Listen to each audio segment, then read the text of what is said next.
lokacin da aka samu matsala tsakanin namiji da mace sai a fara tuhumar namiji, ba a fara tuhumar mace, musamman abin da ya shafi neman mata ko kuma yin fasikanci. Allah fara gabatar da mace akan ita ce mazinaciya kafin ya kawo da mirin namiji, saboda Allah ya nuna muku cewa ita tana da ƙarfi wajen menene attracting da namiji. In ka ga an yi iskanci da mace, ita ta bada green light. Namiji zai iya danne ka ko ya danne ki da ƙarfi ya kwaci wayarki har ya kashe ki, saboda shi Allah ya fara gabatarwa a matsayin mai barawo.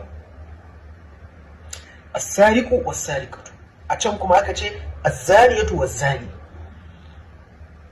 Kenan Qur'ani yana da hikima, yana da wisdom, kuma yana da logic wajen gabatar da komai. Amma mu musulmai da muke ikirarin addini, mu ne ba ma amfani da adalci idan muka zo yin hukunci. Sai a fara zagin namiji, a fara cewa shi ne mazinaci, a fara cewa shi ne mai neman mata, a fara cewa shi ne kaza, shi ne kaza, bayan mata suke ba da ƙofa.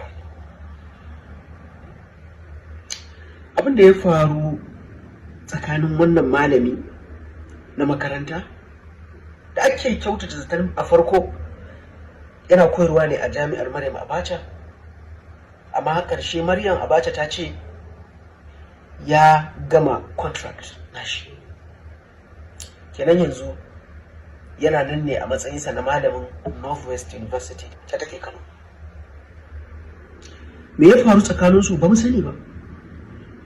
Abin da muka gani a media shine an ci zarafinsa, an dake shi, wato an ɗauki doka a hannu kamar yadda aka ɗauka a kan Ummul Khairi a Marabar Jos da ke Kaduna.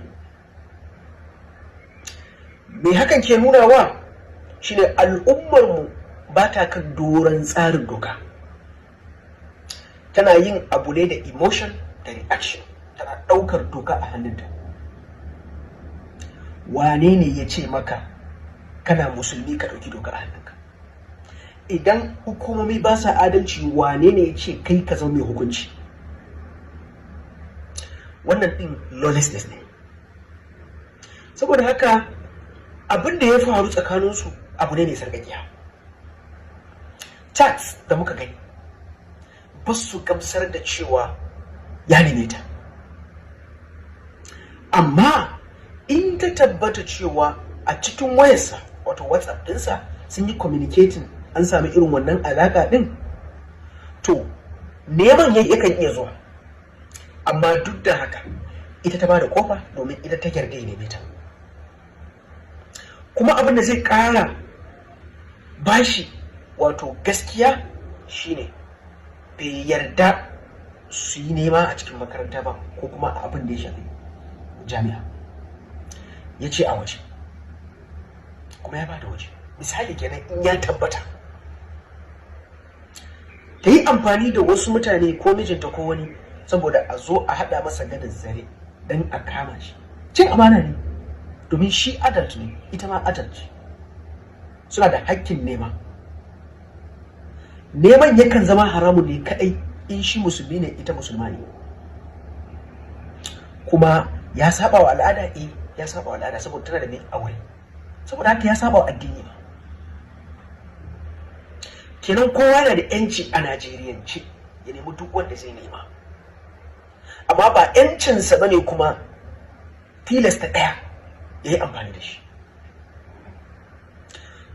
Yana da kyau duk abin da za mu riƙa yi mu riƙa duba nan, mu riƙa duba can, wato kar mu zama muna karɓar one-sided story. It's very flawed, kuma ba lalle ya zama da gaskiya ba. Wa idha hakamtum bainan nasi an tahkumu bil adl, haka Allah ya ce. Sannan kuma in ja'akum fasiqun bi naba'in fatabayyanu.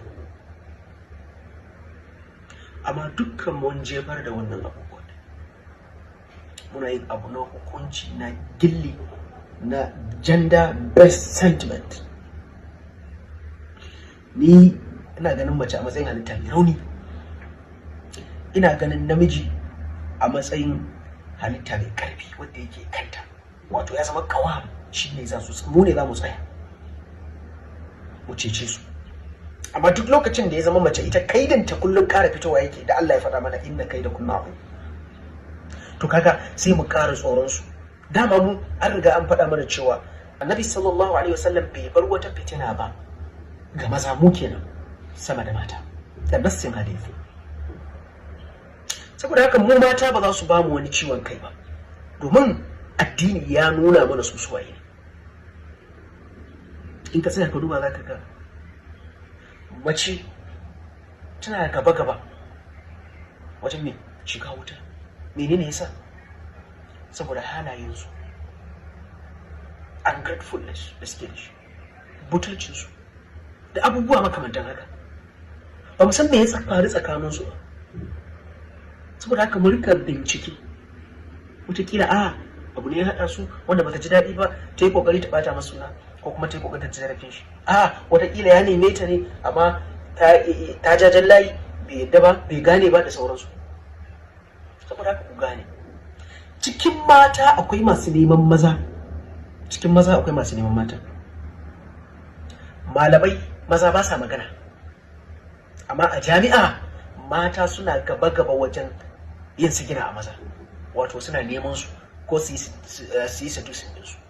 In offices maza malamai suna fitowa su yi magana, saboda namiji shi ba a komai yake tattaunawa ba. Ko a gidajen aure maza suna da matsaloli, amma ba za su fito su faɗa ba, amma mace za ta fito ta faɗa ko kuma ta kai gidansu. So mu a riƙa mana adalci, ba komai ne muke fitowa da shi ba. Mace tana da ƙarya, amma namiji yana da zalunci. Saboda haka kowa ya kiyaye. Ita za ta iya yaudarar namiji ta cutar da shi, bai sani ba, kuma duk wayansa. Shedan ma tsoron su yake. So wannan abun mu daina ruruta shi muna ganin kamar shine mai laifi, bayan ita kuma ga abin da muke gani na kurakurai da kuma chat da sauransu. Mu ji tsoron Allah. Abin da ya faru da Warkal